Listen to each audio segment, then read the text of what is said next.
Sebuah video yang direkam oleh warga memperlihatkan awan pekat membentang di langit Pamekasan, tepatnya di Pantai Talang Siring, Desa Montok, Kecamatan Larangan, Kabupaten Pamekasan, Jawa Timur.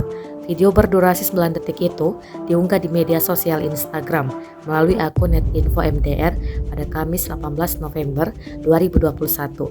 Dalam video tersebut memperlihatkan awan tebal membentang menyerupai ombak tsunami. Terkait fenomena itu, kasih data dan informasi BMKG, Juanda Teguh Tri Susanto mengungkapkan bahwa awan tersebut adalah awan Arcus atau awan tsunami.